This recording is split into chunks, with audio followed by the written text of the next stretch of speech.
कैसे हैं मेरे सीबीएसई के दोस्त। आपको मैंने कल वीडियो बना के बताया था कि सीबीएसई ने कुछ डेट प्रपोज किए हैं गवर्नमेंट ऑफ इंडिया को और एमएचआरडी ने कुछ डेट प्रपोज किए हैं। तो आज हम लोग उन सरप्राइजिंग और स्पेकुलेटेड डेट जो एजप्शंस नहीं है ताकि आपसे बात कर दी जाए। जहां तक मेरी जानकारी वर्क करती है और जिस तरह के central board of secondary education में टीचर्स के साथ जितने भी लोग अपने वर्क और कंट्रीब्यूशन को दे रहे हैं उनका साफ साफ कहना है कि सीबीएसई ने एमएचआरडी मिनिस्टर को अपने तरफ से दिए डेट में यह बताया है कि वे चाहते हैं कि 11th ऑफ जुलाई के बाद और 12th ऑफ जुलाई तक ए रिजल्ट किसी भी कीमत पर पब्लिश कर दिए जाए। इस विषय पर हालांकि एमएचआरडी ऑफिशियल असहमत है, लेकिन एमएचआरडी ऑफिशियल ने साफ साफ कहा है कि हम इसमें इम्प्रूवमेंट या चेंजिंग चाहते हैं, जिसको लेकर नए डेट्स आज central board of secondary education के ऑफिशियल एमएचआरडी को देंगे। तो एमएचआरडी को जो नए डेट्स देंगे उसमें भी यह बात कही जाएगी कि 12th ऑफ जुलाई 2020 वह डेट होगा। लेकिन जैसा एमएचआरडी ऑफिशियल ने डिफरेंट मीडिया सोर्सेज को बताया है कि वे इस रिजल्ट को डिले चाहते हैं। इस रिजल्ट को डिले करने के पीछे उनके बहुत सारे तर्क हैं, लेकिन उनका कहना है कि 13th 14th जो डेट होगा वही सीबीएसई क्लास 10th और क्लास 12th के लिए सरप्राइजिंग डेट होगा जब रिजल्ट को पब्लिकेशन करेंगे। यह स्टूडेंट के लॉन्ग स्टैंडिंग वेटिंग और एक्सजरेटिंग टाइम पीरियड होगा जब वे अपने रिजल्ट को इम्पेशेंटली वेट कर रहे होंगे और उन तक वे रिजल्ट नहीं पहुंचेंगे।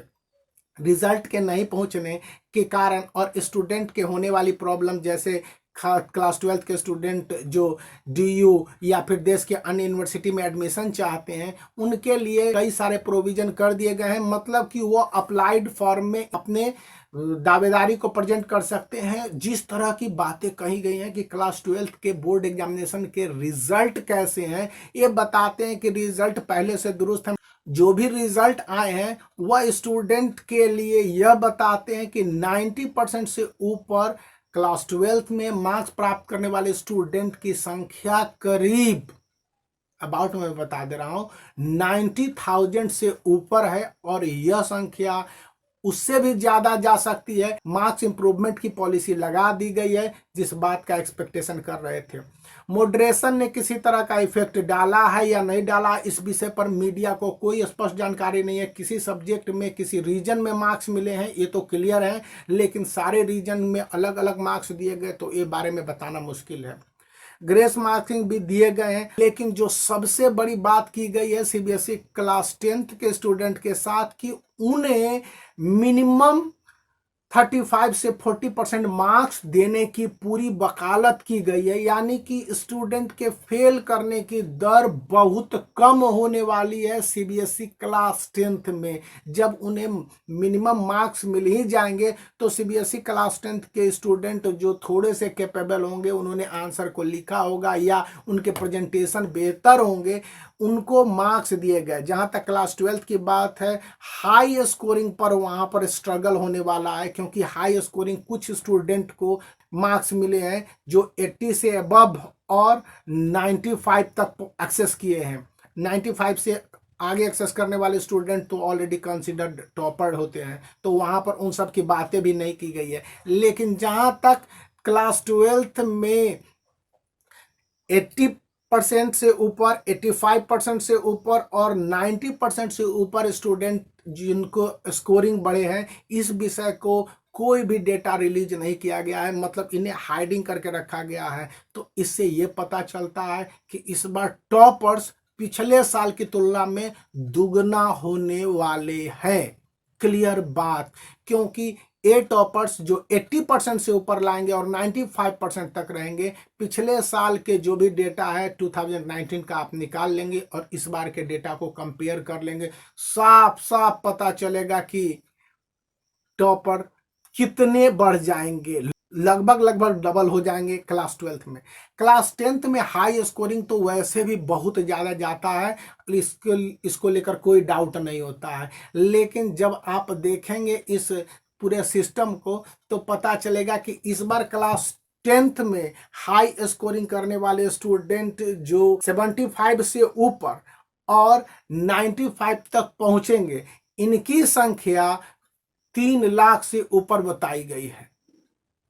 और ये 3 लाख से ऊपर होना यह साफ साफ बताता है कि आपके रिजल्ट किसी भी कीमत पर बेहतर ही नहीं, बहुत अच्छे होने वाले हैं। बहुत सारे स्टूडेंट का ऐसा भी क्वेश्चन रहा है कि सर हम पास करेंगे कि फेल करेंगे, तो मैं फेल करने वाले डेटा पर ध्यान ही नहीं देता हूं कि मुझे उस तरह के डेटा का कोई मकसद और नेगेटिविटी फैलाने का यहाँ पर कोई काम नहीं है। लेकिन जनरल केस यही बनाया गया है, और जो मैंने आपको पहले भी बताया कि बच्चों को मैक्सिमम पास करने की बात स्पष्ट रूप से बोली गई है कि वे मैक्सिमम मार्क्स स्कोर करके जाएं। और इस मैक्सिमम मार्क्स को स्कोर करने के लिए central board of secondary education ने एक नई मेथोलॉजी अपनाई है। मैं उसके बारे में नेक्स्ट वीडियो में बात करूंगा, ताकि आप भी समझ जाएंगे। वह न तो मॉडरेशन है, न तो ग्रेस पॉलिसी है, न तो किसी तरह का वो सिस्टम है जो एग्जिस्ट करता है। इसका मतलब यह हुआ कि ऐसे स्टूडेंट जिनके मार्क्स बढ़ाए जा सकते हैं, इस विषय पर स्कूल से प्राप्त डेटा, स्कूल से प्राप्त रिकमेंडेशन के साथ साथ जितने भी उसके एकेडमिक परफॉर्मेंस हैं, उन सभी बातों को ध्यान में रखते हुए एक नई टेक्निक को अडॉप्ट किया गया है। उस टेक्निक के बारे में हम लोग नेक्स्ट वीडियो में बात कर लेते हैं। तब तक के लिए आप वेट कीजिए और make the black thumb blue and subscribe the channel. If you will subscribe till result, you will get something new, something extra which would not be found anywhere else, because हम उन सारी बातों को बहस नहीं करते हैं और उन सारी बातों को जो दूसरी जगह बात किए जाते हैं।